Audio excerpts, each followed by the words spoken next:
Oke, baik. Assalamualaikum warahmatullahi wabarakatuh. Bismillahirrahmanirrahim. Di sini welcome back in my channel. Jadi di sini aku Zaki. Di sini bakal nge-review semua perkuliahan di blok pediatrik ini. Insya Allah di sini ada 19 tambah 22 tambah 20 ditambah 3 ya. Jadi 24 kuliah kayak gitu. Dan ini kita mulai langsung saja. Ini udah aku share dari checklist kayak gitu, dan ini harus nanti dijawab. Bismillahirrahmanirrahim. Yang pertama ya ini tumbuh kembang. Jadi pertumbuhan dan perkembangan itu emang dia tuh berbeda. Kalau pertumbuhan itu bertambah dari ukuran, dari segi ukuran, sedangkan perkembangan itu pertambahan dari segi fungsi. Nah di sini ada yang cephalocaudal, ada yang juga dari sefalik ke caudal, dari atas ke bawah ataupun dari bawah ke atas lebih dahulu, ada teori seperti itu. Kemudian perkembangan yang fase sekarang itu akan mempengaruhi fase selanjutnya. Jadi misalkan kalau sekarang dia tuh terjadi apa ya, misalkan contohnya kayak kurang gizi itu bisa mempengaruhi misalkan saat udah gedenya kayak gitu. Nah, tanda bahaya perkembangan langsung saja di sini, tanda bahaya perkembangan itu ada motorik kasar, motorik halus. Bicara itu ada dua, ada ekspresif atau mengungkapkan kayak gitu, represif atau dia itu menerima, dan sosio emosional. Nah kalau motorik kasar berarti ada gerakan-gerakan yang dia itu masih kasar ya, kemudian refleks primitif, hipertonik, hipotonik, hiperrefleksia kayak gitu. Kalau motor halus dia itu masih refleks menggenggam walaupun sudah 4 minggu. Kemudian mohon maaf 4 bulan. Kemudian masih dominasi intake oral walaupun usianya itu sudah 12 bulan atau udah 1 tahun. Kan kemudian masih dominasi 1 tahun. Oh ya, yang intake oral itu 14 bulan. Kemudian kalau itu motor halus, kalau bicara ekspresif dan represif, nah kalau ekspresif itu biasanya tanda-tandanya dia tuh orang tuanya nggak ngerti dengan bahasa dari si anaknya. Kemudian anaknya nggak bisa menunjuk ataupun dia tuh kurang kemampuan untuk memperlihatkan ketertarikan. Nah kalau represif dia tuh biasanya gini, respon terhadap suara itu tidak nyaut kayak gitu. Misalkan dipanggil namanya dia tuh nggak noleh kayak gitu. Kemudian juga tidak fokus, dan dia tuh sering mengulang ucapan orang lain kayak gitu, yang represif.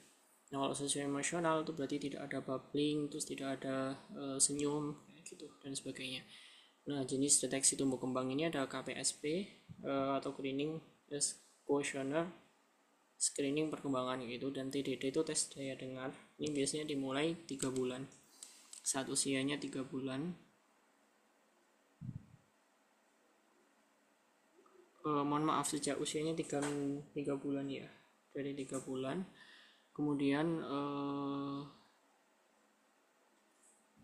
kalau yang satunya sebentar ya,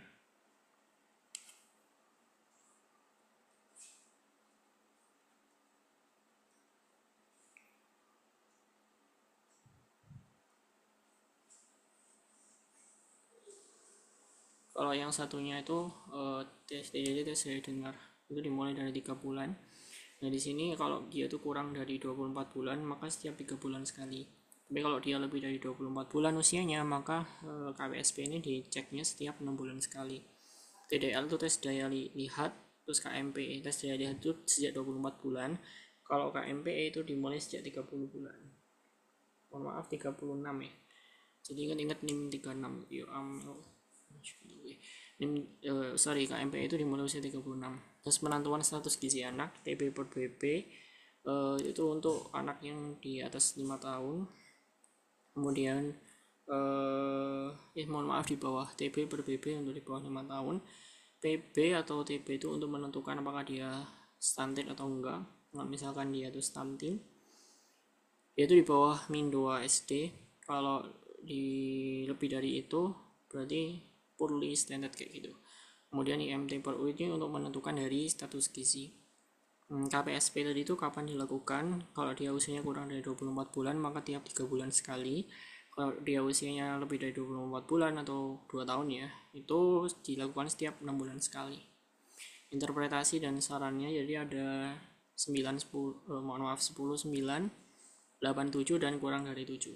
29 berarti perkembangannya sesuai dengan waktunya kayak gitu. Kemudian 9, maaf 8 sampai 7 berarti ada meragukan kayak gitu atau mencurigakan. Bentar.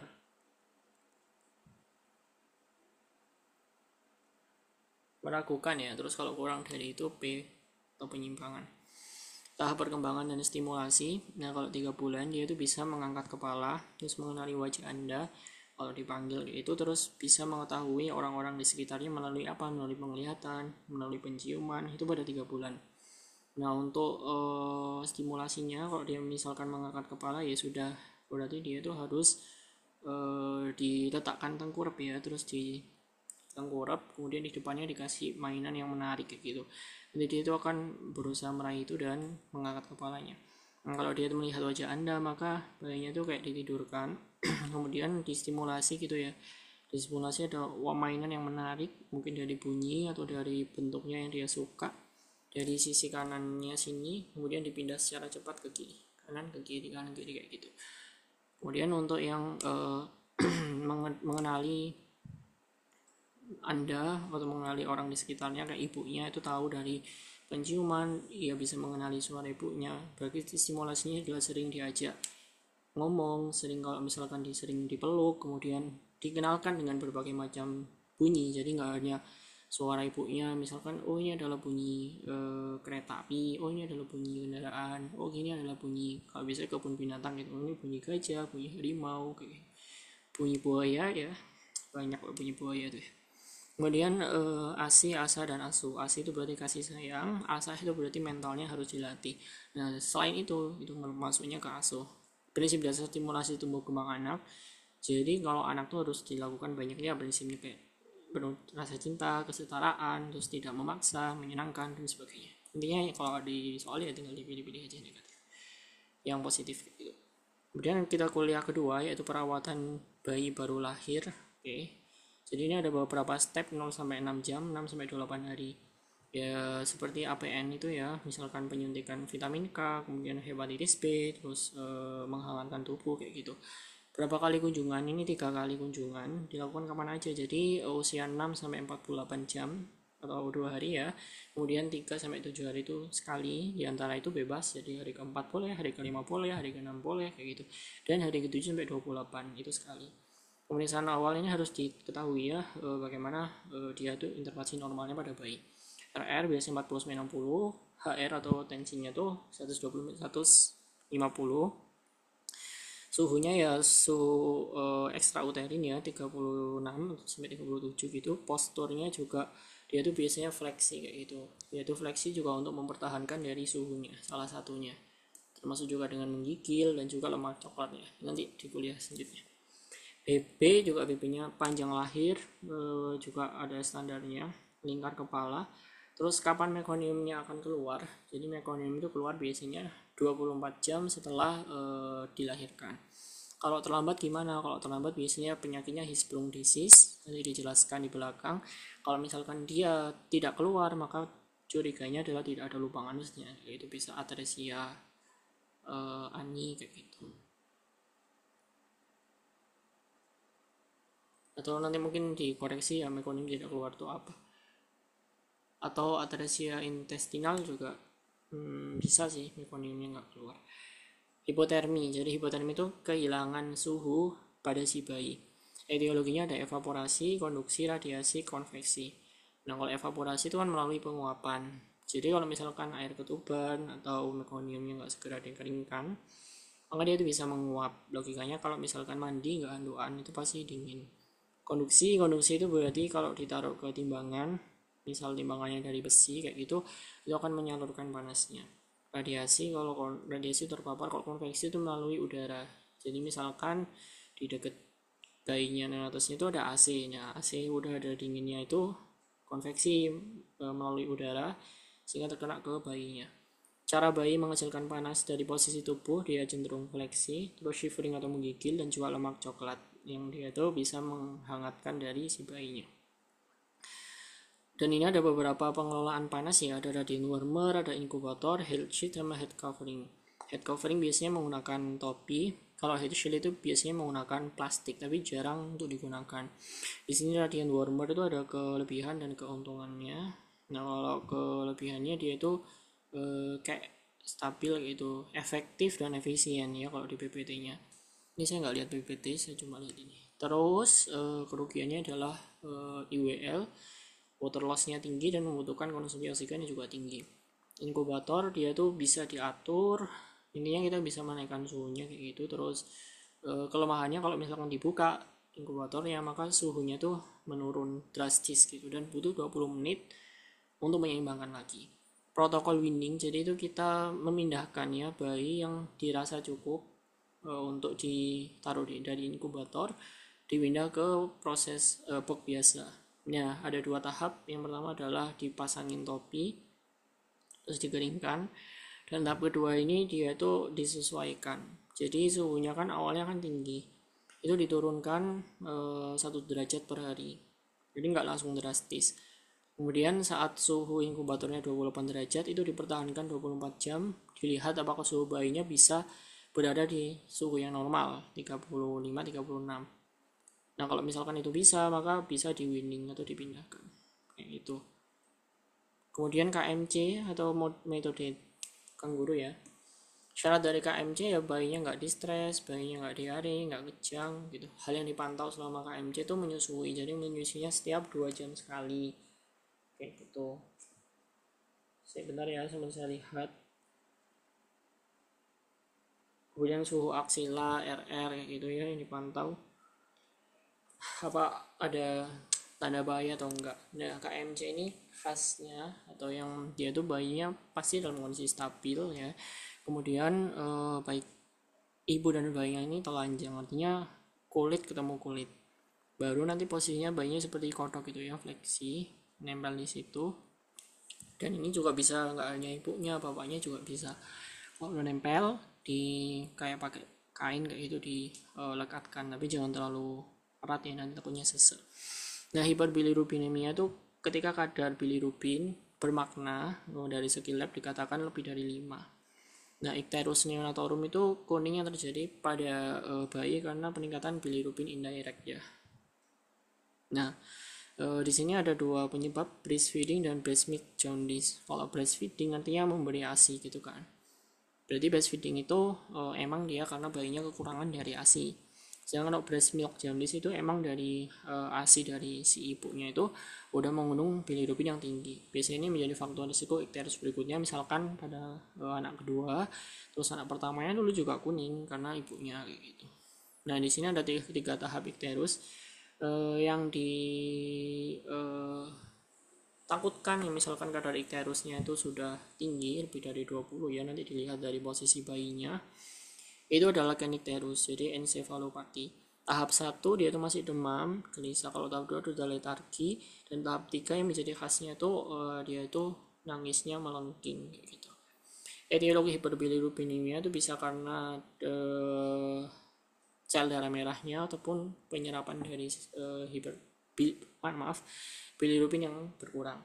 Kalau peningkatan sel darah merahnya berarti usia eritrosit itu memendek. Karena RBC yang udah tua atau eritrosit ya, itu akan diurai menjadi heme dan globin di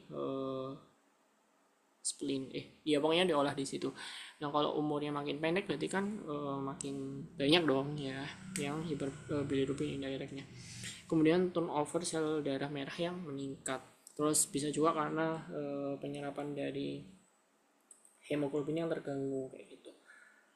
Uptake ke hatinya kan gini, bilirubin indirect itu setelah diuraikan dari RBC tadi, dia itu akan dialirkan ke pembuluh darah, diangkut dengan albumin untuk masuk ke hati. Jadi absorpsi ke hati, konjugasi ke hatinya itu menurun. Kemudian muter-muter di situ aja, siklus enterohepatiknya muter-muter di situ, terus akhirnya terjadi kuning lah kayak gitu. Nah, apa sih yang membedakan icterus fisiologis dan patologis? Kalau fisiologis itu biasanya kuningnya setelah 1 hari, kemudian meningkat dalam 3-5 hari, nanti 7 hari akan hilang. Kemudian kadarnya nggak sampai bertambah 0,5 dalam setiap hari. Sebaliknya kalau dia patologis, dia tuh biasanya kurang dari 24 jam terjadinya. Ini bisa dicek ya melalui kayak komtes apakah ada faktor risiko dari golongan darah kayak gitu, GP apa enzim apa namanya 6 apa gitu, kita lihat G6PD itu juga bisa defisiensi karena itu kayak gitu. Jadi bedanya itu faktor risiko ikterus ya misalkan bayi ibunya itu dalam kehamilan yang tua gitu, itu bisa. Maaf. Terus ASI hematoma cerebral, terus kakaknya, serta uji komtesnya positif. Kalau uji komtesnya itu berarti dia itu emang ada kelainan darahnya, yang tadi G6PD itu. Oke, penilaian klinis laju cefalocaudal itu dia itu dari wajah, kemudian dari dada, wajah itu 10, enggak, dada terus abdomen itu 15, berarti 10, kalau wajahku 5 tok. Ya kan, kalau udah telapak kaki dua-duanya sampai ke tangan juga itu berarti 20. Yaitu pemeriksaan penyunyinya bilirubin direct indirect ya, ini nanti takutnya ada, bisa juga uji kom direct, hemoglobin, obesan darah, bisa juga defisiensi enzim tadi, apa tadi, darah, bilirubin direct indirect, terus komtes direct, terus G6PD dan sebagainya, penunjang labnya.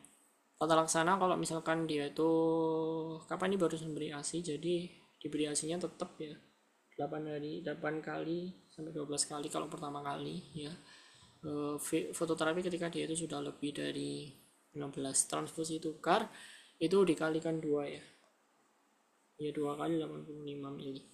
Soalnya manajemen terpadu bayi muda untuk bayi berapa bulan, jadi untuk bayi 1 bulan sampai 2 bulan. Jadi syarat manajemen bayi muda, namanya bayi muda ya nunggu stabil dulu ya, nggak boleh dari awal perawatan bayi baru lahir kayak gitu, ditunggu dia itu stabil gitu. Klasifikasi merah, kuning dan hijau. Kalau merah muda berarti memang harus dirujuk ya. Kemudian kalau kuning itu pengobatan rawat jalan deh, spesifik dan nasihat. Kalau yang hijau itu ringan dan hanya diberi nasihat. Jadi yang rawat jalan apa dua-duanya, kuning dan hijau. Tapi kalau kuning tuh misalkan rawat jalan tapi dikasih obat juga di rumah. Tapi kalau hijau cuma rawat jalan, nasihat tuh kayak bu ini asinya harus rutin kayak gitu. Terus dilihat ya kayak perkembangannya gitu. Oke, klasifikasi kemungkinan penyakit itu ada infeksi berat, infeksi lokal, dehidrasi berat, dehidrasi ringan, ikterus berat, ikterus biasa. Ini ya harus tahu kalau misalkan ikterus berat itu, oh ya, kalau yang patologis tadi lebih dari 8 atau 2 minggu kuningnya. Kalau bayi yang dia itu yang prematur itu 2 minggu kayak gitu. Kondisi penyusuan apakah ada kesulitan dalam menyusui kayak gitu ya. Terus asinya kurang 8 kali.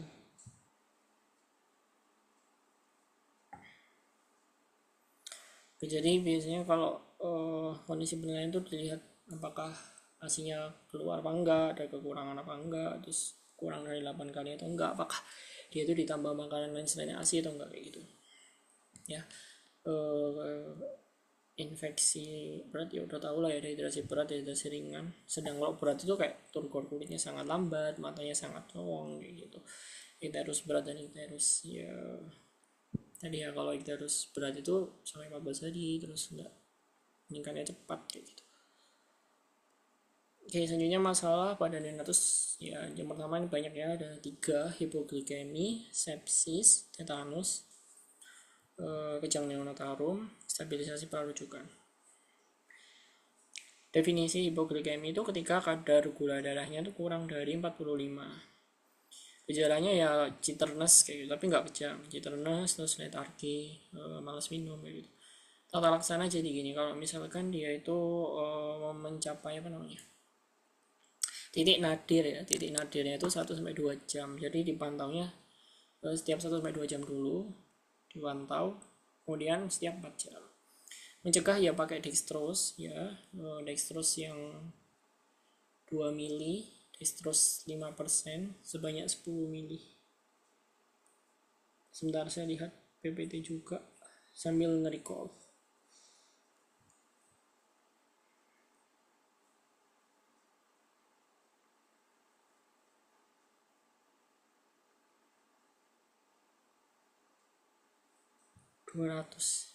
Sorry, pakai dextrose 200 selama 5 menit. Gak boleh terlalu cepat juga diberikannya, kayak gitu ya, merawatnya kayak gitu.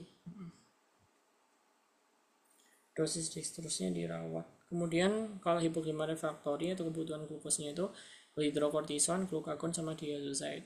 Hidrokortisonnya 100, glukagonnya 8, diazoside-nya 20 kalau nggak salah. Kebalik ya, hidrokortisonnya 5, glukagon 200, diazoside-nya 10. Tapi nggak sampai kayak gitu deh. Jadi dextrose-nya adalah 10%, 2 mili per kgpp, 200 mili ya. Kecepatannya mungkin 2, terus diberikan selama 5 menit. Sepsis ini ada awitan dini dan awitan lambat. Bedanya apa? Jadi kalau awitan dini itu terjadi 3-5 hari. Terus gejalanya ya ya gitu, gejala-gejala sepsis ya. Nah,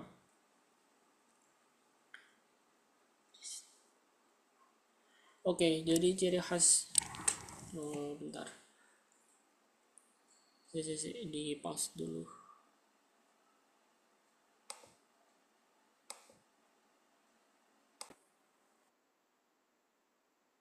Gejala-gejala misalkan sepsis awitan nadi itu lebih dominan, dia itu distres nafas yang mencolok. Biasanya organismenya misal dia tuh Streptococcus ya, grup B. Kalau grup A itu nanti pada penyakit jantung pneumatiknya. Kemudian dia tuh bisa juga E. coli, terus Enterobacter gitu. Awitan lambat ya selain itu ya. Kemudian manifestasi klinis dari sepsis ya tanda-tanda infeksi gitulah ya. Apa ya, letargi, kulitnya berubah warna jadi sianosis, jadi kayak gitu, terus suhunya tinggi, pokoknya tanda-tanda infeksi. Nah, penunjangnya tetap harus dilihat dari risikonya juga, apakah dia tuh tadi gejalanya distress nafas yang dominan, apakah terjadi penurunan kesadaran. Kalau penurunan kesadaran tuh lebih ke dominannya meningitis. Kalau distress nafasnya yang dominan berarti awitannya dini. Neutrofil biasanya rendah, trombosit juga rendah, neutrofil mudah meningkat, LED, CRP juga meningkat, neutrofil imatur dan total rasio ini biasanya lebih dari 0,2. Tata laksana jelasnya ampicillin ya, ampicillin biasanya surbactam ya, ampicillin surbactam. Kalau dia itu nasokomial ditambahkan dengan vancomycin. Nah, vancomycin nanti itu ada dosisnya berdasarkan umurnya, tapi saya jujur saya belum ngafalin. Dan laksana komplikasi kalau nafas ya berarti di resusitasi, kardiovaskular shock. Kalau di IC ini dilakukan transfusi FFP. Kalau kardiovaskular shock ya di laksana shock dikasih cairan ya, cairan NaCl biasanya 20 tetes gitu. Kejang ya berarti kasih diazepam. Kalau metabolik ya diatasi metaboliknya kalau misalkan ada kayak gitu. Sekarang adalah tetanus neonatorum gini ya. Jadi trismus itu kaku pada ini mulutnya. Dan itu sarkoidosis itu dia tuh wajahnya khas. Kaku busur tuh bentuk dari postur ya, kayak bisa dilewati tangan. Misalkan ini terus bisa dimasukkan tangan. Nah itu bentuk kaku busur kejang. Tata laksana diazepam, kapan dihentikan kalau misalkan dia tuh masih spasme tapi nafasnya kurang dari 20. Jangan dong, nanti itu depresi nafas. Tetanus monoglobulin, tetanus toxoid. Jadi tetanus toxoid itu dia tuh kan kalau yang monoglobulin itu 500.000 ya.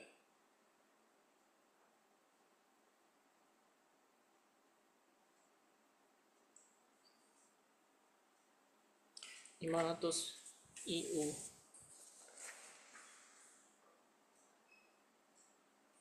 Kalau toxoid itu 0,5 aja. Semua itu IV. Yang IV cuma diazepam sama metronidazole. Penicillin semuanya adalah intramuskular. ini nih apa tetanus toxoid ketentuannya apa, jadi ketentuannya dia tuh harus berlawanan dari pemberian tetanus imunoglobulin. Metronidazole ini berikan selama 10 hari ya. 10 hari. Metronidazolnya 10 hari. Oke, kejang neonatorum adalah dilimitasi kejang yang terjadinya itu 28 hari. Gitu. Definisi dan waktunya penyebaran neonatus. Beda dengan kejang bayi, kalau sifat kejangnya dia tuh lebih apa namanya? Depannya T.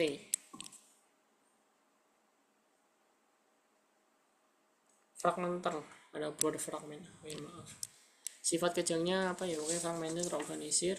Makna dari supporter itu berkembang lebih dahulu. Jadi kalau supporter lebih dahulu berarti dia tuh gak sampai kejang vokal gitu. Biasanya maaf ya, biasanya dia tuh terbatas pada kayak ketip-ketip, kecap-kecap, hidungnya kerak-kerak. Ini kan sistem limbus maaf, korteks limbiknya berkembang dulu. Itu paling banyak adalah encephalopati hipoksik, jadi bisa karena hiperbilirubin tadi, kernicterus. Kemudian perdarahan intrakranial, itu bisa gejala yang itu yang lainnya. Itu ada yang mirip yang lain, nystagmoid jerk ini kalau dia itu saat mengantuk ya atau sadar. Myoclonic atau benign neonatal sleep myoclonus, jadi itu kalau misalkan bayinya bangun tidur gitu ya.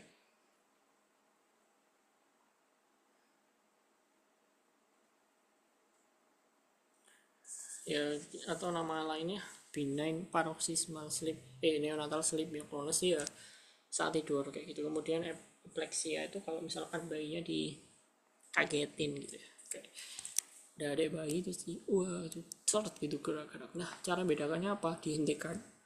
Misalkan dia sedang mancing, misalkan dia kalau ngantuk gitu ada gerakan, nah itu dihentikan, dia bisa berhenti.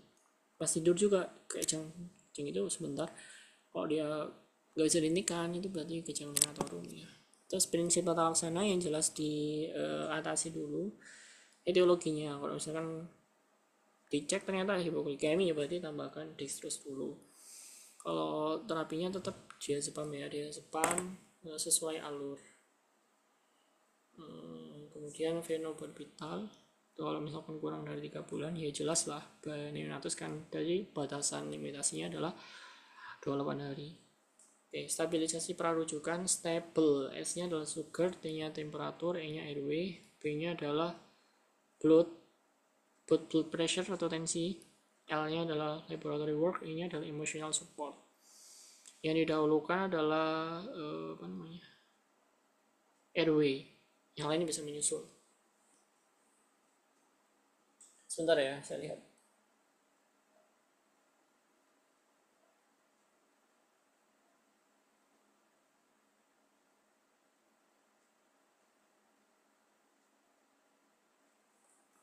Kalau nggak salah tuh yang didahulukan tuh airway dulu, yang lain bisa menyusul.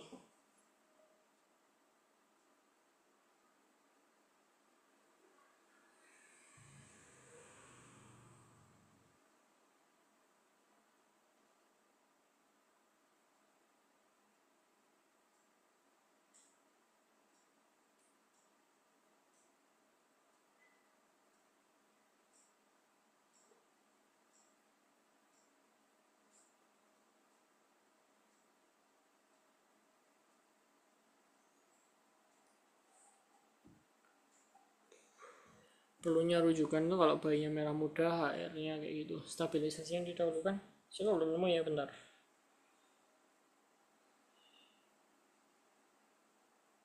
Pernafasan dulu, terus baru suhu, yang lain-lain bisa menyusul ya. Baksoko ini aturan perlunya merujuk kalau suhunya lebih, HR-nya lebih dari 100 kayak gitu. Bayinya merah muda dan infeksi berat. Nah, baksoko bidan atau dokter harus menampingi. A-nya adalah alat saturasi resusitasi dibawa. K-nya adalah keluarga harus menampingi. S-nya surat rujukan. O harus nggak oksigen. K-nya adalah kendaraan, ya pakai mobil lah, nggak mungkin pakai Grab.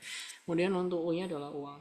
Nah, ini adalah hipokalsemia itu kalau kadar kaliumnya kurang dari 2 mol atau kurang dari 1,8 atau oh ya 2 mol kalau cukup bulan. Kalau 1,8 itu prematur, udah ada lah ya, ringan, sedang, Kalau berat ukuran dosis 5, kalau sedang itu 2. Oke, terus neonatal hiponatremia itu kurang dari 132 atau kurang dari antara 133 dan 135 dengan tambahan suplementasi. Kita ulang, ini aku nggak lihat. Neonatal hipokalsemia itu kalau kalsiumnya kurang dari 2 pada bayi yang normal ataupun kurang dari 1,8 pada bayi yang prematur. Kemudian kalau neonatal hiponatremia, natriumnya kurang dari 132 atau natriumnya kurang antara 133 sampai 135, tapi dia mendapatkan suplementasi oral dari natrium.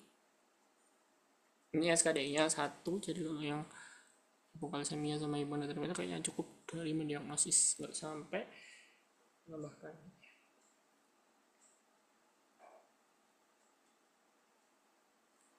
Kalsium berarti disfungsi dari PTH. Kalau natrium itu bisa karena ADH yang tidak tepat, antidiuretik hormon yang tidak tepat. Oke, selanjutnya yang paling seru yaitu kejang epilepsi dan status epileptikus. Nah, kejang demam itu merupakan kejang yang dia tuh dikarenakan adanya demam. Demamnya ini didefinisikan dia itu lebih dari 38 derajat dengan metode pengukuran suhu apapun, bisa di aksila, bisa suhu rektum, namanya lebih dari 38 dan dibatasi pada usia 6 bulan sampai 5 tahun. Kalau kurang dari itu atau lebih dari itu biasanya jarang untuk menyebabkan kejang demam. Kejang demam sederhana dan kompleks, dan itu kurang dari 15 menit, tidak ada kejang vokal, tidak berulang. Kalau kompleks itu kejang vokal atau bisa kejang umum, tapi awalnya kejang vokal. Lebih dari 15 menit dan berulang. Kayak gitu. Indikasi CT scan kalau ada hemiparese, terus ada paresis nervus 6, itu juga adalah papilledema. Kalau fungsi lombal usianya 12 bulan, dari sesembil muka. Sambil kalau lalin delok-delok ya, enggak ya wis kita lanjut.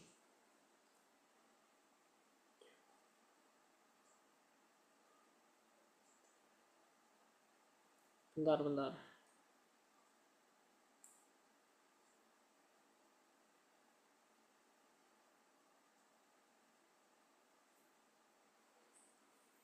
Jadi batasnya 12 bulan, kalau kurang dari itu dianjurkan, ini sangat dianjurkan kalau kurang dari 12 bulan karena dia itu juga indikasi dari pemberian obat rumat. Kemudian 12-19 bulan itu dianjurkan, kalau lebih dari 18 gak perlu ya dilakukan fungsi lumbal. Tata laksana, jadi dia sebelum rektal 5 dan 10 dijelasin. Jadi kalau kurang dari 12 kilogram atau usianya kurang dari 3 tahun itu menggunakan yang 5. Oh iya benar, kurang dari 3 tahun menggunakan yang 5. Kalau dia tuh BB-nya lebih dari 12 dan usianya tuh lebih dari 3 tahun menggunakan yang diazolam rektal 10 mili. Jadi 2 kali, kalau nggak itu dirujuk, kemudian kasih phenytoin. Kurang dari 3 bulan. Mohon maaf, yang lebih dari 3 bulan phenytoin. Kemudian dosis awalnya berapa? Dosis awalnya 20 kalau nggak salah. Bentar. 10 sampai 20. Terus bisa naik ya.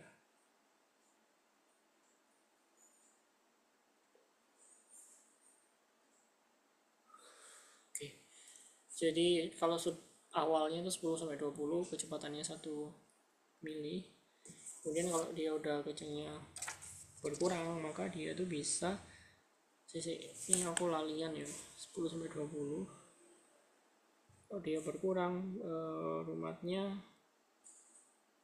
4 sampai 8. Mulai kapan? Mulai 12 jam ya. 12 jam.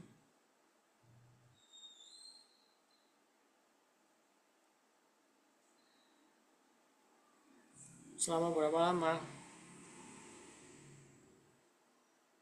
Sampai berhenti lah.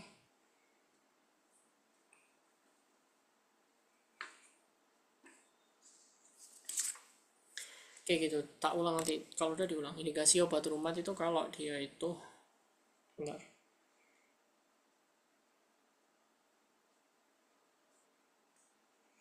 kejangnya lebih dari 15 menit, terus ada neurologis, kemudian kejang berulang lebih dari 4 kali, terus 24 jam itu lebih dari sekali, terus anak kejangnya usianya kurang dari 12 bulan itu menggunakan kejang obat, indikasi obat rumat.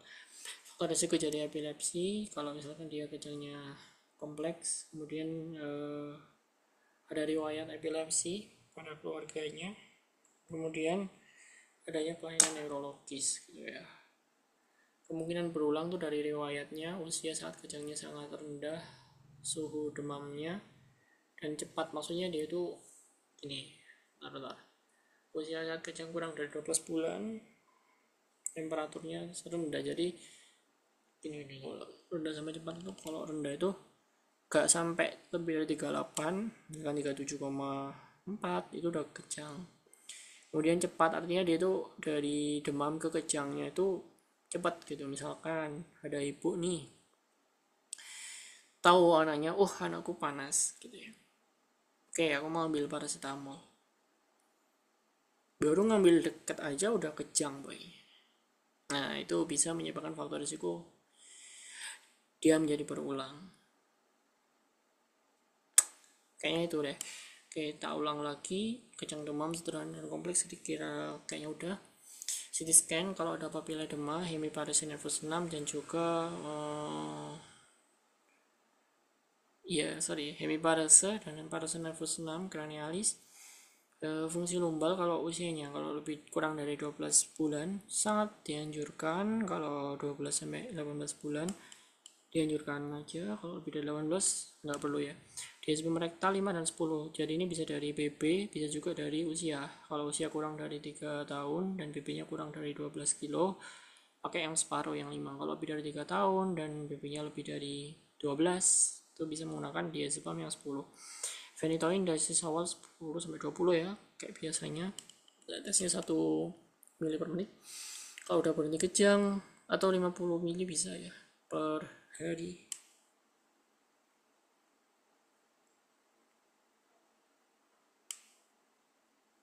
Ya atau kurang dari 50 per menit. Iyalah. Kurang dari 50 per menit. Kemudian kalau udah berhenti kejang dosisnya jadi 4 sampai 8. Terus perubahan dosis itu dimulai 12 jam dari dosis yang pertama. Indikasi obat rumat kalau dia tuh lebih dari 15 menit, adanya kelainan neurologis, kemudian adanya riwayat, kemudian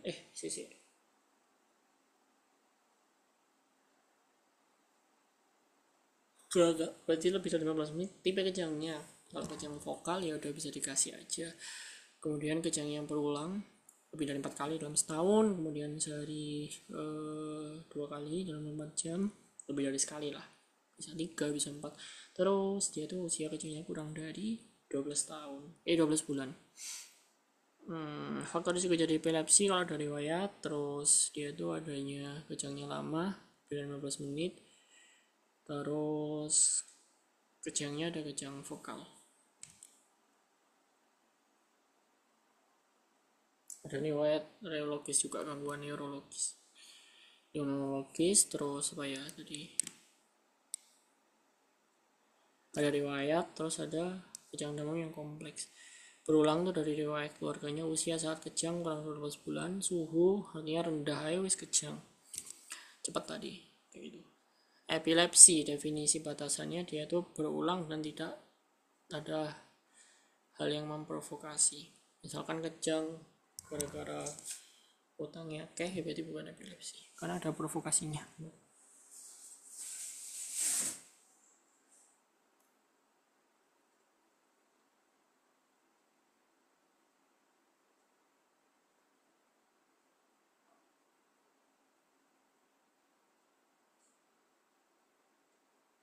Bener ya, agak terdistract nih sambil buka IG bro biar tidak stres.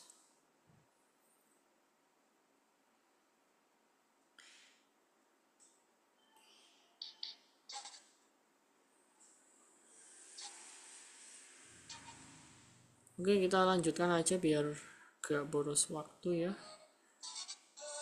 Asik, banyak yang sempro nih. kan gua ada 11.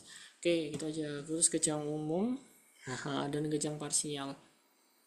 Kalau kejang umum itu dia tuh bihemisfer ya, masih ingat nggak? Jadi kedua hemisfer kanan atau kiri itu kena. Kenapa? Karena aktivitas neurologis yang berlebihan di situ. Glutamat dan GABA. Glutamat itu pencetus, GABA itu penghambat. Gitu. GABA-nya bisa menurun, GABA-nya menurun, glutamatnya meningkat. Gitu. Terus apa nih? Grand mal, tonic-clonic itu biasanya paling sering jadi ada kaku kayak gitu. Grand mal. Kalau petit mal itu absens itu atau lainnya, dia itu tidak disadari. Penderitanya biasanya bengong atau melamun, nggak sadar kayak gitu. Myoclonic biasanya saat bangun tidur, atau tonic itu jarang terjadi. Kejang parsial, simpleks dan kompleks, bedanya apa? Kalau simpleks itu DEJ sadar, habis itu ada gerakan yang tidak beraturan, bisa salah satu sisi kayak gitu. Kalau tonik klonik tuh biasanya tonik dulu, spasmo dan lain-lain, habis itu klonik relaksasi gitu. Kalau kompleks dia itu terjadi penurunan kesadaran. Prinsip umum, jadi prinsip umum terapinya adalah menggunakan monoterapi, terus digunakan yang sesuai, dan DOC yang bisa digunakan untuk segala macam jenis epilepsi. Itu DOC yang asam valproat. Tapi asam valproat memiliki efek samping, yaitu hepatotoksik ya. Efek samping dari asam valproat selain hepatotoksik apa? Nah, kita harus cari. Soalnya hepatotoksik itu udah kayak umum gitu loh. Valproat itu udah umum. Sebentar ya.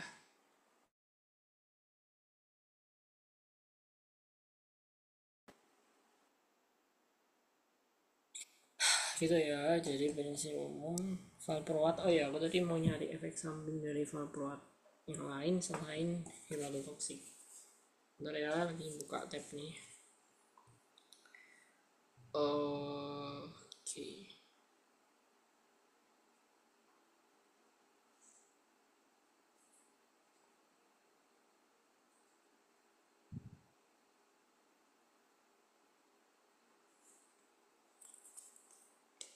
Ternyata oke. Ya lanjutannya dari toxic hepar, berarti encephalopathy hiperamoniak kayak gitu. Oke, langsung aja. Prinsip umum monoterapi, terus gunakan yang tidak menurunkan kesadaran, atau namanya apa ya, unconscious. Saya benar ini PPT itu apa?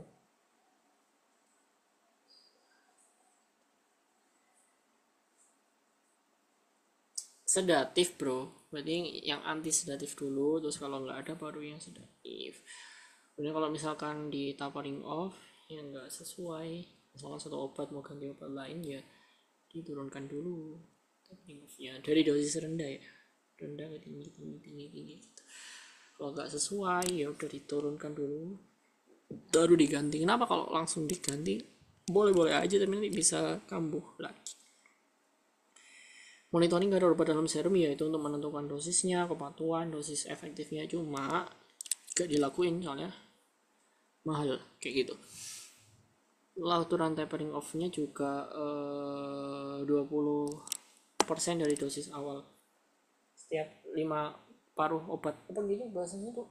Betul sih. 20% setiap 5 kali paruh obat. Astaga. Obat-obatnya ada kanal ion, carbamazepine, terus gabanergic. Agonis reseptor itu benzodiazepine kayak gitu. Kalau valproat dan lain sebagainya itu masuknya kanal ion N. Jadi dihambat ya. CKO boleh CKO kerja ya bro.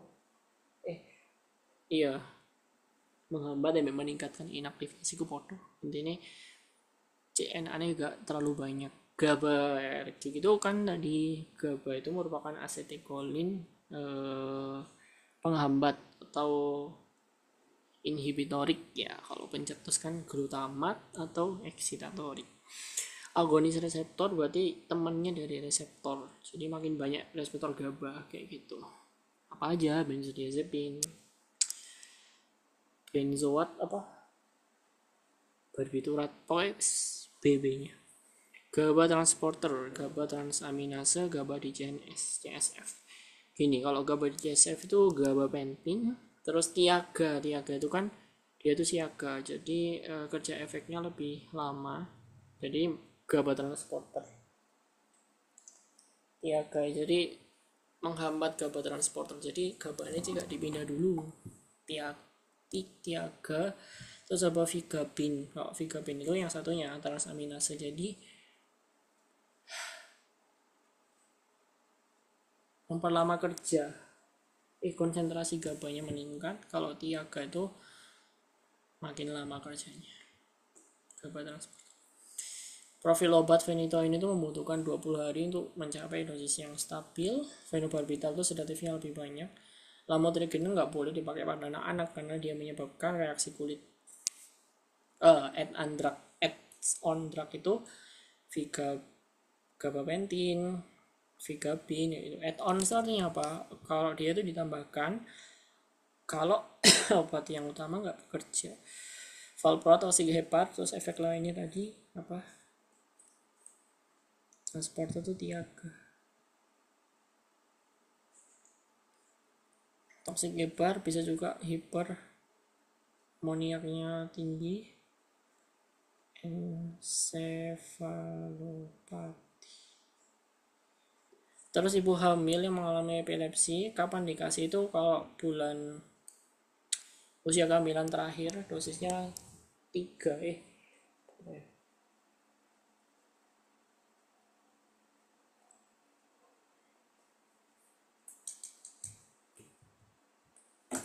10 ya. Dosisnya 10, asam folat dan hormoterapi. Status epileptikus artinya kejang yang dia itu batasannya apa, jadi definisinya tuh kalau lebih dari 30 menit atau ada 2 kejang nih. Misalkan kejang pertama 5 menit, terus kejang keduanya 5 menit. Nah, antara itu nggak sadar nih dia. Kejang terus gak sadar, ditekoi nggak respon, ditanya nggak jawab, disuruh nggak ngelakuin, kurang dari 30 menit, misalkan nggak sadar 15 menit gitu, terus kejang lagi. Nah, itu status epileptikus. Kayak algoritmanya gini, dia zepam itu 5-10 ya, maksimal 2 kali untuk yang rektal, kalau yang vena sekali. Midazolam itu menggunakan bukal ya, jadi pakai pipet gitu ya, pakai spuit kemudian ditetesin di bukalnya kayak gitu. Phenytoin itu kalau lebih dari 3 bulan, fenobarbital kurang dari 3 bulan, phenytoin dilakukan dengan normal salin 200 ya, 50 mili dianjurkan sama 20 menit dianjurkan. Kalau fenobarbital dianjurkannya menggunakan NaCl 1:1, 0,9%. Itu diulang kalau masih kejang, di switch gitu ya, yang awalnya phenytoin jadi fenobarbital intravena ya. Kemudian kalau nggak bisa, masuk ke NICU atau neonatus intensive care atau PICU, pediatric ICU, sama aja lah. Dari situ bisa menggunakan midazolam, propofol, dan juga menggunakan pentobarbital 1-3, terus itunya 5-10, 5-15. Betul. Kalau bolusnya 100-200, naikkan 50. Bentar.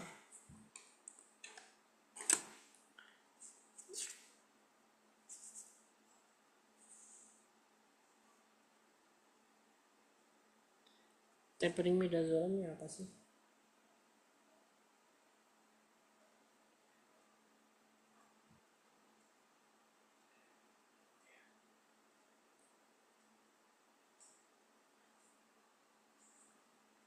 Kalau dia bebas kejang,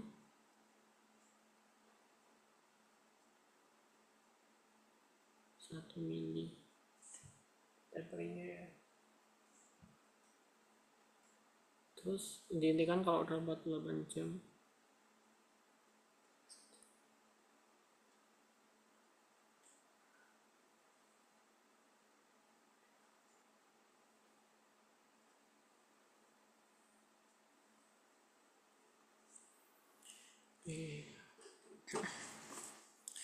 Diazepam fenobarbital tadi dilarutkan dengan NaCl 1:1 0,9%.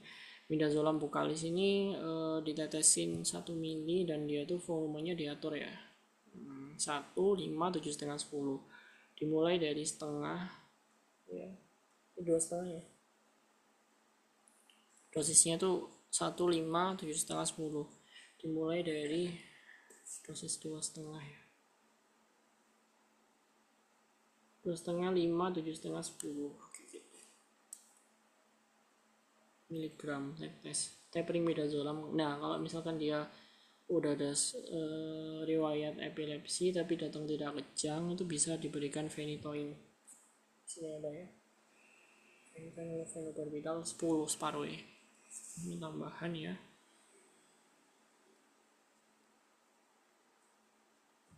SE kalau misalkan dia ada riwayat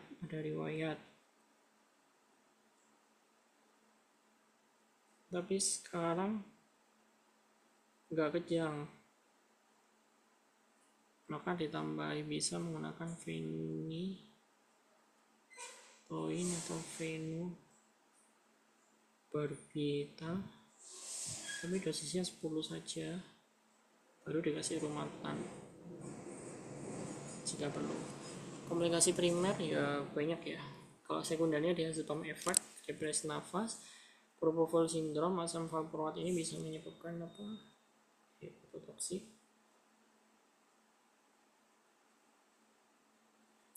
amoniak, menyebabkan dia itu berlebih, encefalopati.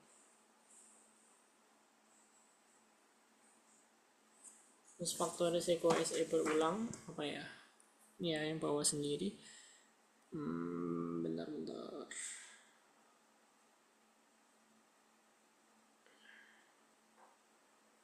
Faktor risiko SE berulang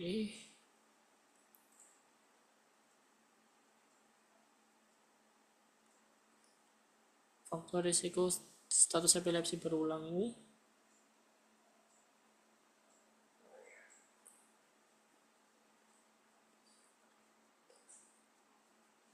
ya ada usia muda, simptomatis, remote itu artinya karena trauma kepala, encephalopathy yang kronik sindrom, usia muda ya nggak sih.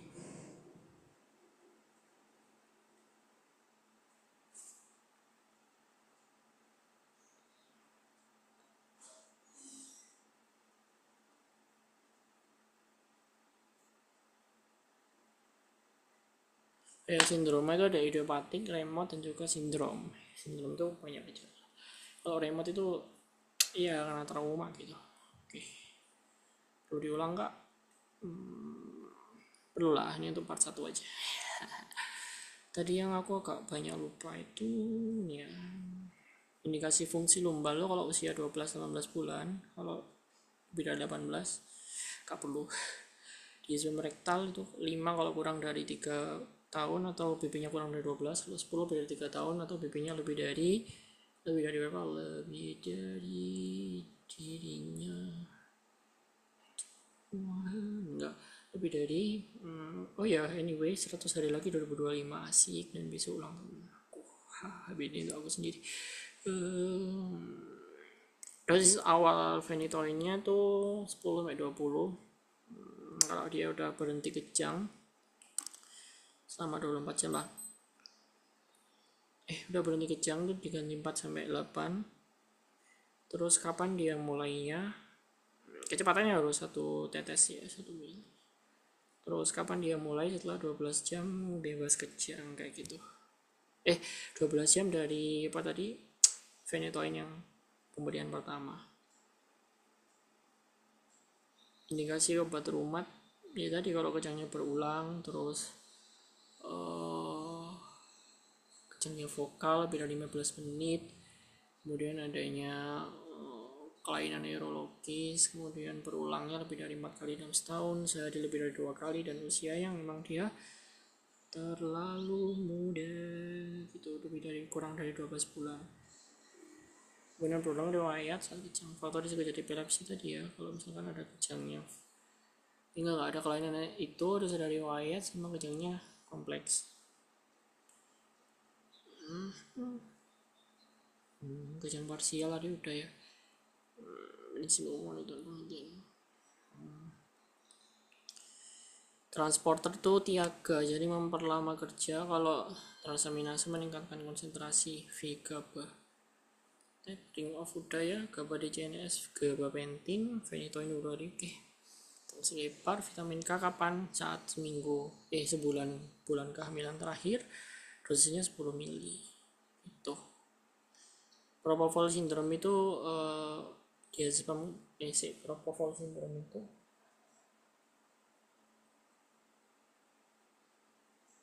gagal ginjal, gagal itu asistosis, gagal jantung.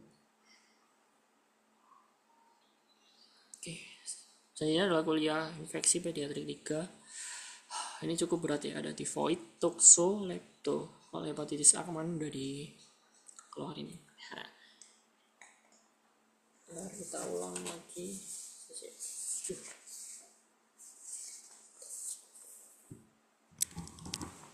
Mana ya Bapak Ibu? Kasihan udah.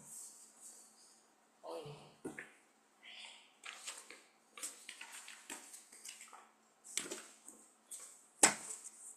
Oke, infeksi pediatrik sekarang tifoid ya.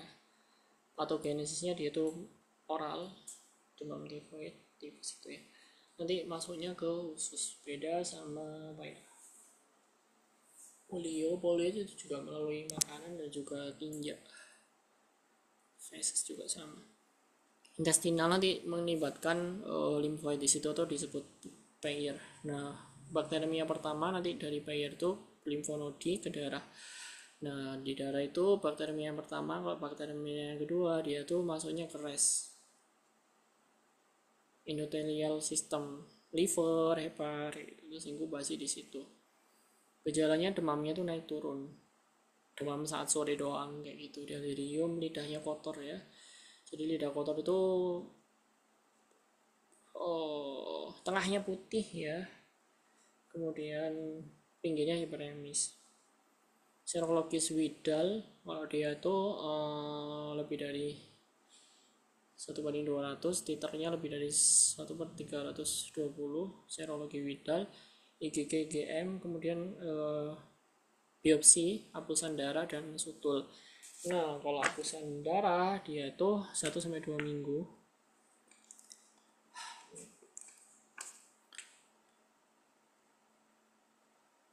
Kalau sutul itu yang 4 minggu. Terus radiologis ini kalau diperlukan ya. Bentar, buka ini slide-nya bro.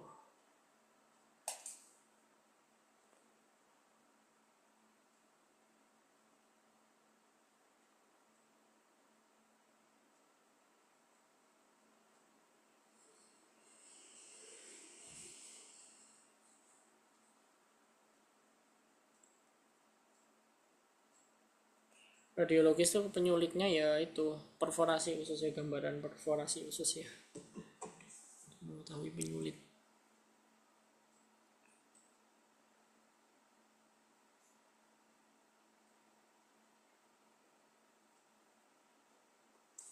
Kloram 50/100, kalau nggak ada bisa Kotri, Amox, Cefixim, Cipro, Cef3, Cipro nggak ada. Kloram ya, DOJ-nya kloram. Steroid Dexa itu saat jadi penurunan kesadaran bisa, tapi bisa dihentikan kalau dia tuh kesadarannya udah membaik.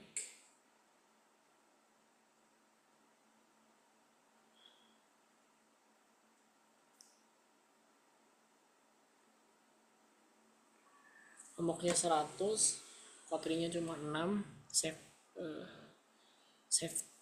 ceftriaxonnya 80, terus cefiximnya 10.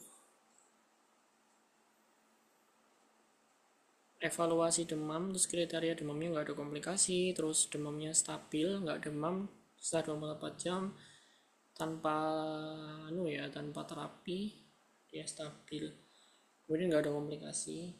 Terus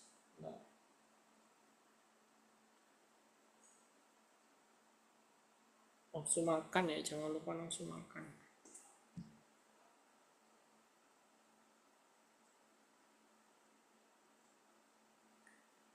Steroid deksanya tuh 1-3 ya, terbagi.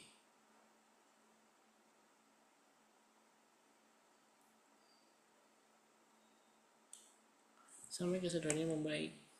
Kayak gitu ya, toksoplasmosis. Kayak gitu. Sebenarnya toksoplasmosis, diagnosis tokso dibuat ketika titernya meningkat lebih dari 1/80.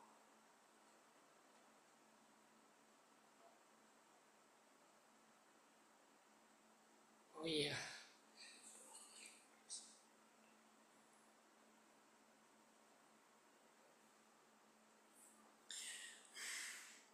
titer meningkat kapan? Pemeriksaan kedua ya.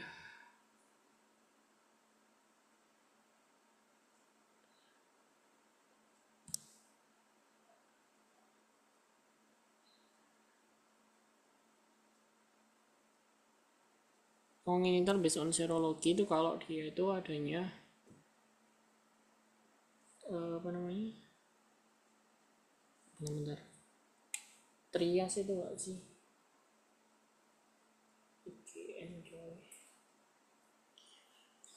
Oke. Kapan diagnosis tokso dibuat berdasarkan serologi kalau ditemukan? Oke. Oke.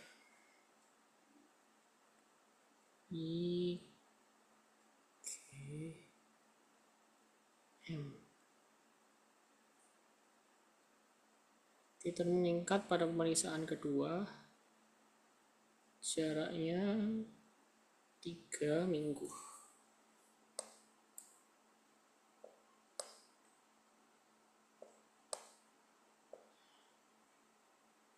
Gitu ya. Terus oke, 3 minggu.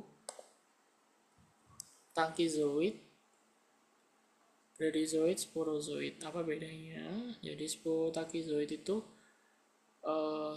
sporozoid itu kalau dia itu pada, kan ini faktornya kan lalat ya, sama tai kucing gitu. Maaf, tai kucing. Berarti B itu daging ya, jadi daging-daging misalkan gini-gini, B itu berat, jadi ini daging. Kalau yang ini daging, yang bradyzoid. Kalau takizoid itu di kistanya kucing ya, di makanan gitu ya, yang nggak dicuci itu takizoid.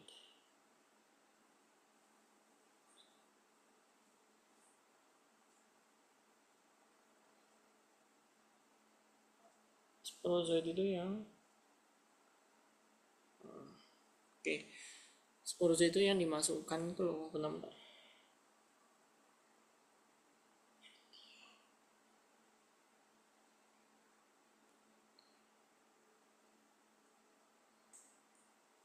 Ya, takizoid ini yang di ke plasenta.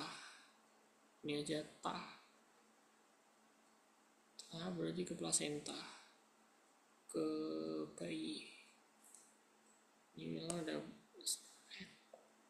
bayi masuk ke sini. Ya, takizoid. Bradyzoid itu pada daging. Sporozoid perbanyakannya di otak sama res. Di otak.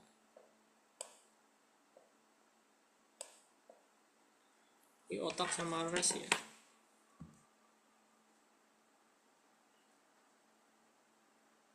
Di otak sama res, plasentitis itu di residuanya ada sel-sel inflamasi di fili ada. Dan satu lebih berat, triad klasiknya ada kalsifikasi, terus adanya chorioretinitis, sama satunya adalah hidrosefalus. Kalau ada kayak gitu ya wis ya.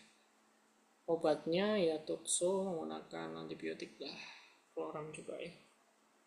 Spiramisin, spiramisin, spira. Oke, gini-gini. Gimana yang ingetnya? Tokso, slide berikutnya itu kan leptospira. berarti pakai spiramycin ya, spira. Kayak gitu deh. Oke, kita tak ulang lagi yang dari lanjut dulu. 2 gejala khasnya mata, jadi matanya merah tapi nggak ada secret. Mialgia ini 80%, jadi emang harusnya divalinnya mialgia ya bro. Kenapa mialgia? Nyerinya pada regio mana? Regio lumbal. Ini 80%. Kemudian notetnya ya udah aman ya. 4 tanda gangguan fungsi hati apa ya?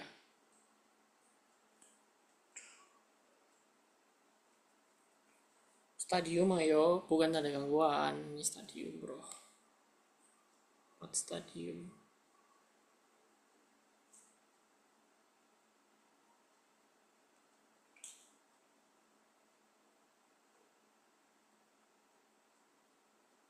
Lepto bentar.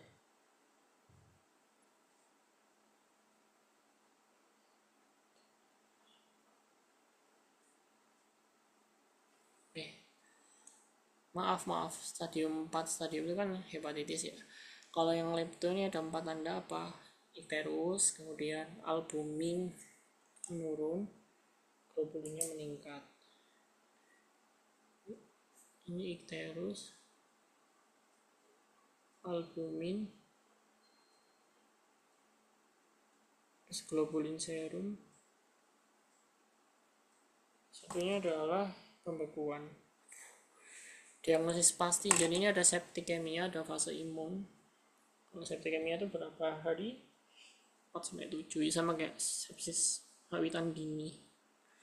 Kalau septikemia dia itu di darah dan CSF kita periksanya. Terus kalau yang fase imun dia itu di urin gitu ya. Saya tak ulang, ini nggak maksimal. Tivoid tadi udah, res naik turun, serologis Widalnya meningkat kalau lebih dari beberapa kali pemeriksaan, lebih dari 1/320. IgG-GM pesan darah ini kalau darah itu 1-2 minggu, kalau sulam itu lebih 4 minggu. Radiologis ini mau tahu penyulit, ada gambaran perforasi usus, kloram, amoknya 100, terus kotrinya 6. Ini 10 hari semua ya, kayak gitu. Terus ada dia tuh cefixim sama ceftriaxone-nya itu 80, cefiximnya 100. Dexa ini 1-3 terbagi menjadi 3 dosis. Penurunan sedang sampai pulih ya. Evaluasi demam, misalnya DEJ demam kayak gitu, masih bisa kemungkinan salah diagnosis ya. Kriteria pulang jangan lupa di bebas demam, tidak ada komplikasi, tidak ada penyulit, dan intake-nya membaik ya. Kalau DEJ mau muntah ya demam ya, gak boleh pulang ya. Toks aku dibuat ini ketika titer meningkatnya kapan ya? Saat titer meningkat. Pemeriksaan kedua dengan jaraknya 3 minggu gitu ya.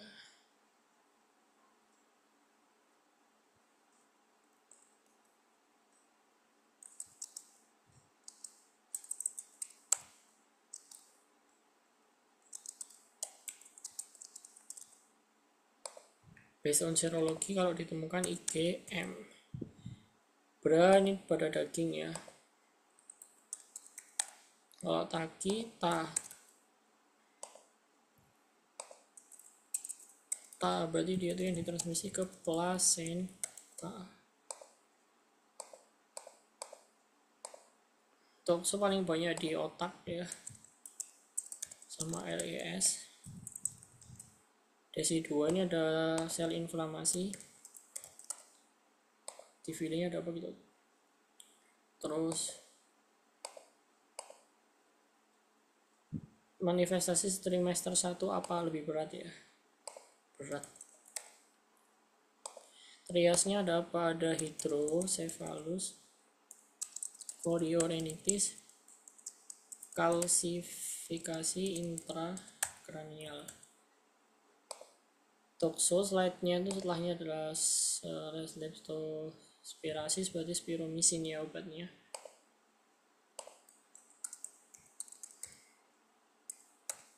Oke, gejala khasnya pada lumbal, mata, 4 gangguan ada icterus, ada gangguan faktor pembekuan, terus ada dia itu albumin serum, globulinnya meningkat. Darahnya safety. Ini kuliah terakhir ya kayaknya dari Telina. Yuk bisa yuk. Nanti kita akhiri part satunya di sini ya. Hipertensi, jadi di atas persentil 95 ya. Pengukurannya dalam 3 kali pengukuran, jadi nggak boleh sekali pengukuran doang. Kenapa kok nggak boleh 1 kali? Soalnya ada white coat hypertensi, atau secara gampangannya adalah dia grogi pertama kali dicek ke rumah sakit, jadi makanya anak gitu. 3 kali apa 2 kali sih pengukurannya? 3 kali ya, 3 kali atau lebih, jadi maksimal 3 kali. Pre-hipertensi grade 1 grade 2. Jadi memang gini, kita tambahin note aja di sini. Hipertensi itu kalau 95, kalau pre itu antara 90 sampai 95. Kalau grade 1 lebih dari 95 tapi ditambah 5, apa ini, mmHg. Kalau sini lebih dari 99 persentil. Dia terendah tuh kalau ini ya 1,5. Ini kalau yang cukup umur,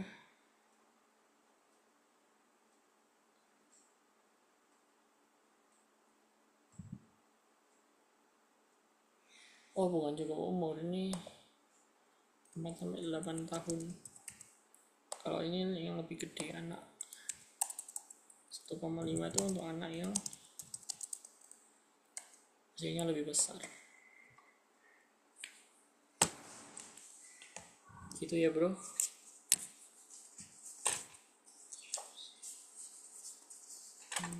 Bentar.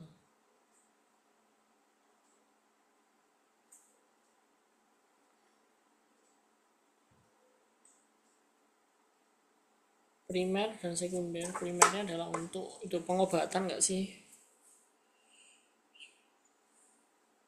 Emang ada begitu. Tujuan awal, tujuan akhirnya biar tujuannya menurunkan aja.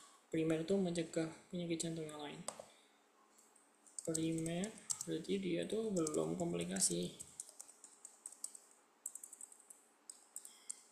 Berarti dia tuh mencegah penyakit jantung yang lain kemana-mana gitu. Ya primer itu belum sampai gitu ya. Terus kita next ke demam rematik. Jadi ada gejala mayor, ada gejala minor. Mayornya apa aja? Artritis, terus kejangga itu korea, karditis,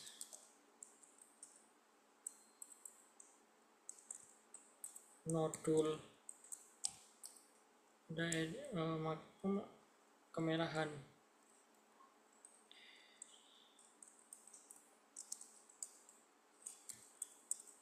Iya, kalau gejala minornya ada apa? Contohnya ada putih, asto, positif, LED meningkat, gitu ya. Terus dari EKG, ER-nya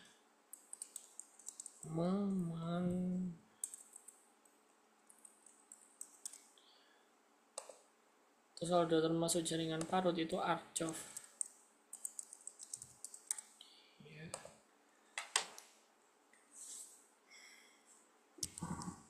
Oke gitu. Terus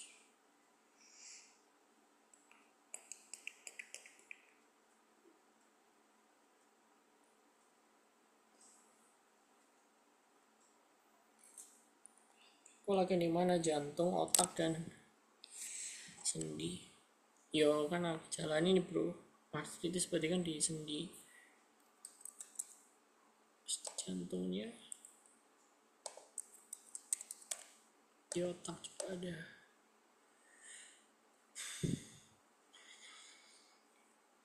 Kriteria Jones sama AHA ini kan mendiagnosis doang ya. Jones itu dua mayor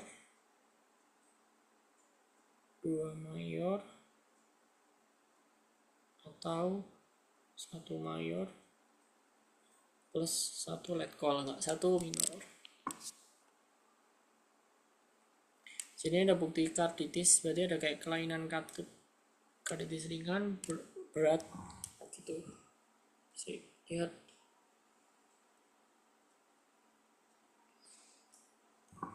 karditis lihat dari apa? Kardiomegali ya, infeksi ya. Gini kayak gak ngafalin, karditis itu ada inflamasi, pasti dia produksi radang. Kalau radang jantungnya besar karena ada cairan dari radangnya.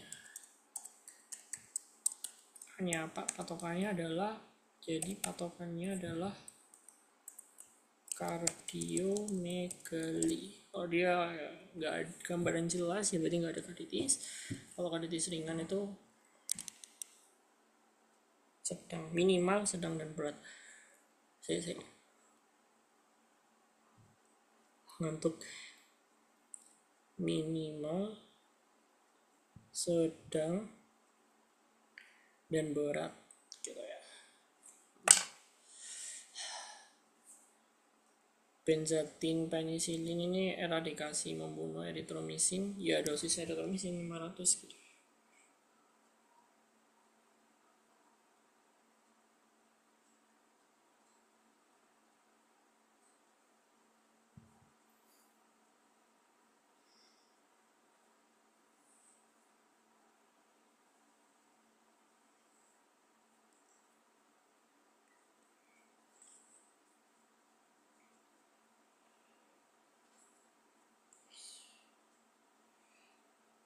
Oke, primernya penisilin, benzatin ini dosisnya 600.000 IU sampai 1,2 juta IU.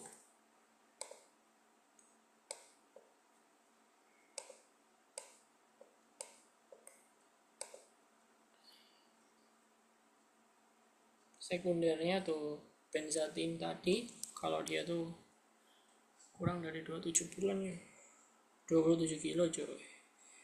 Sebentar, sekunder kurang dari 27 kilo atau lebih dari 27 kilogram per 28 hari, 4 minggu ya. Jadi 4 minggu sekali dikasih benzatin ini kalau sekunder. Profilaksis nggak sampai lah. Oke, gagal jantung pada anak.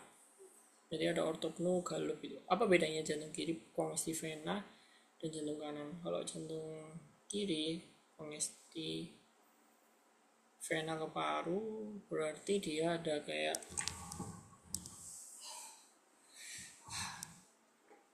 kalau gini gagal jantung kanan berarti ada edema kayak gitu, JVP meningkat gitu kan. Gagal jantung itu kan gagal dari contractility untuk memompa kayak gitu. Kalau jantung kiri kongesti pada vena paru ya berarti terjadi sesek, ortopnu kalau gini, takipnu ortopnu beda ya. Kalau ortopnu kalau lu tidur bantalnya kurang jadi sesek, jadi harus tambah bantal kayak gitu ya. Mengi ada galup kayak gitu. Kayak kalau jantung kanan ya karena jantungnya kanan gede jadi hepari ketekan, jadi hepatomegali. Pinter sih logikanya ya. Penungiannya torak, foto torak ya, itu ada gambaran hepatomegali. Terus EKG atriumnya gede atau ventrikelnya gede karena gagal jantung bro kayak gitu. Medikamentosa inotropik menggunakan namanya epinefrin ya, preload, menjaga preload, dan diuretik. Preload itu pakai diuretik bro. Iya ya, gini, preload adalah kemampuan ejeksi ya. Kalau preload itu saat dialirkan ke paru-paru kayak gitu. Preload. Bu ya, bener tak gak wis, salah. Kalau afterload itu ejeksi yang untuk dia itu apa namanya?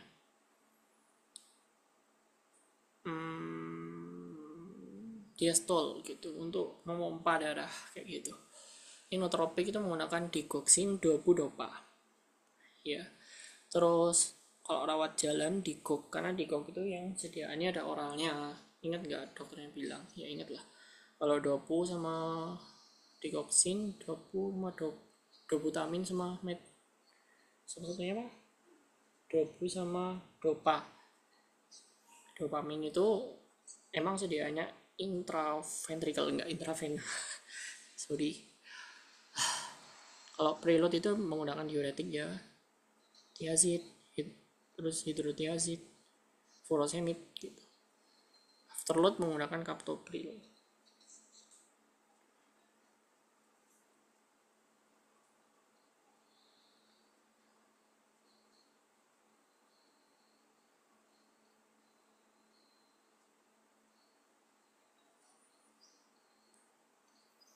Tromboflebitis itu suprafisial dan DVT.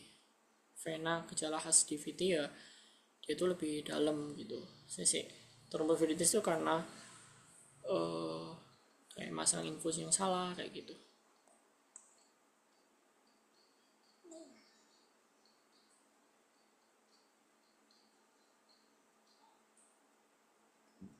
Kalau pada vena ya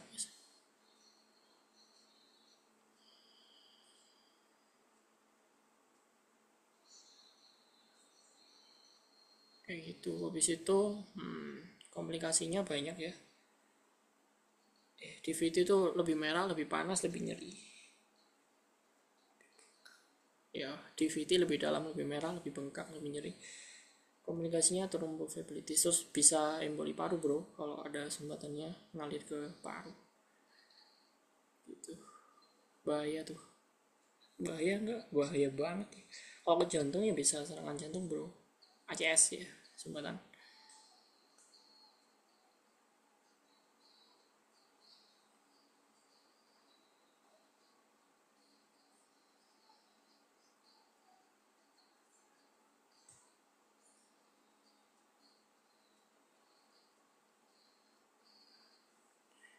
Kemudian limfadenopati, batasan limfa itu kalau lebih dari 2 pada anak-anak, kalau dewasa lebih dari 1.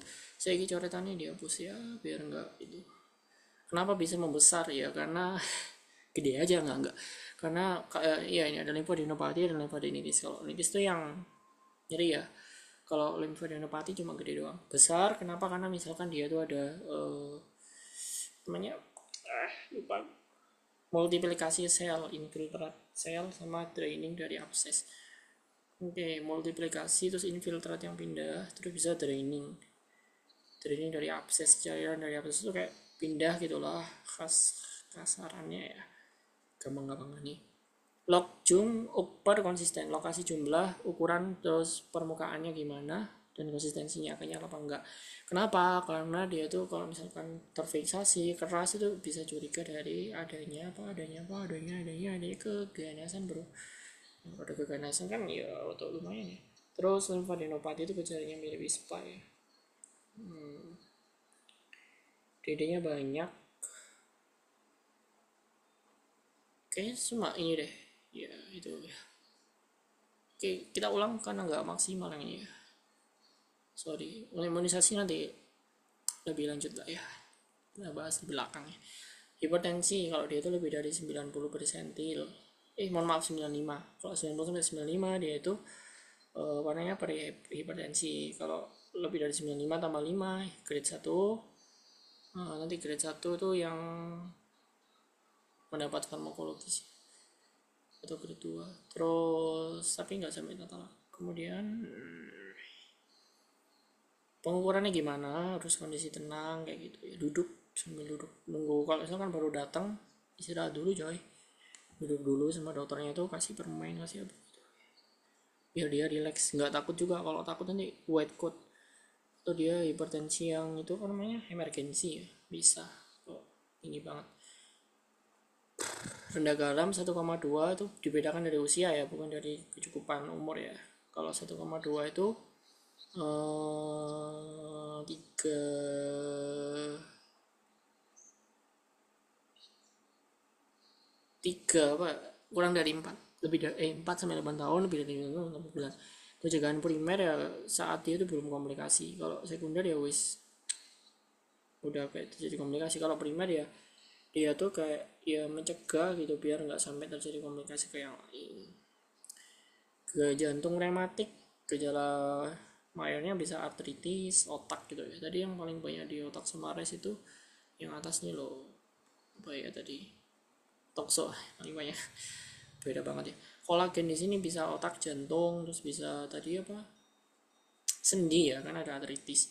Kemudian nodul, terus ada makula erythematus, terus adanya kolera, terus karditis. Gini, apa sih logika lu itu bisa tahu dia itu ada karditis minimal, sedang atau ringan. Gini, karditis itu terjadi infeksi, tadi kan udah tak jelasin. Jadi infeksi itu menyebabkan sel radangnya banyak gitu, jadi jantungnya keisi sel-sel radang. Nah, sel radang itu bisa menyebabkan ukuran dari si jantungnya akan meningkat. Ini aku sambil lihat TikTok ya.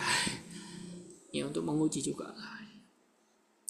Jaundice, oh ya gejala minornya bisa ada PR, EKG interval yang memanjang, LED, itu ada asto, temuan astonya positif kayak gitu. Duket jaundice itu 2 mayor atau 1 mayor 1 minor. Kalau di AH itu 2 mayor plus 1 minor.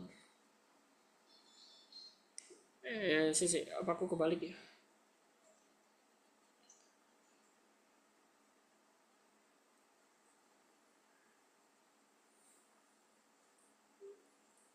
Bentar. 1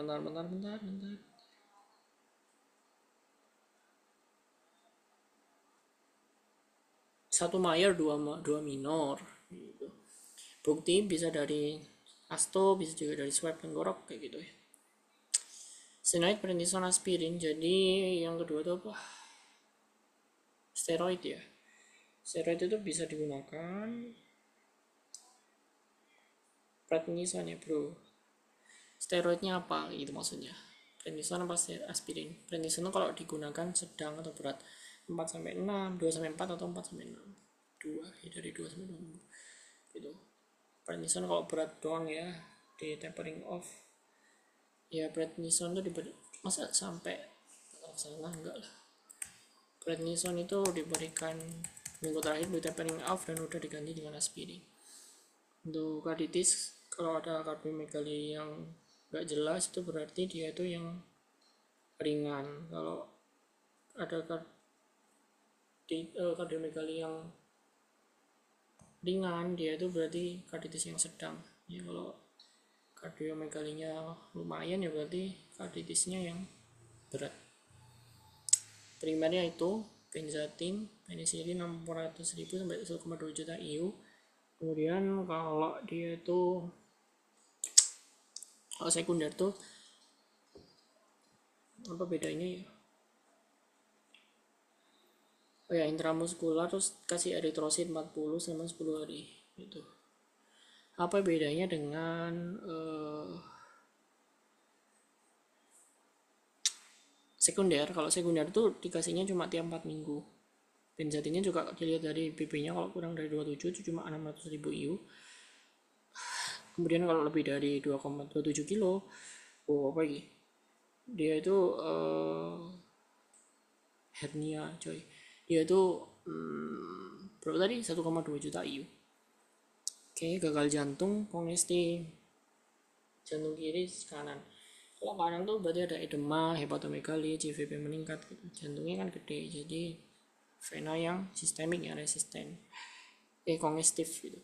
Kalau yang paru kiri berarti dia ada kayak ortopnu, sesak, galop gitu.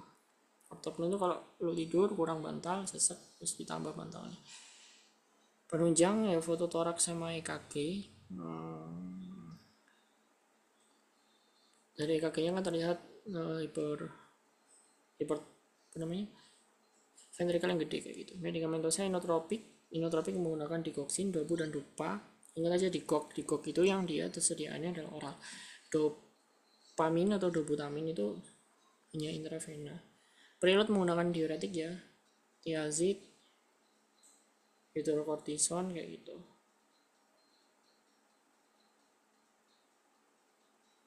Kalau afterload kita menggunakan captopril.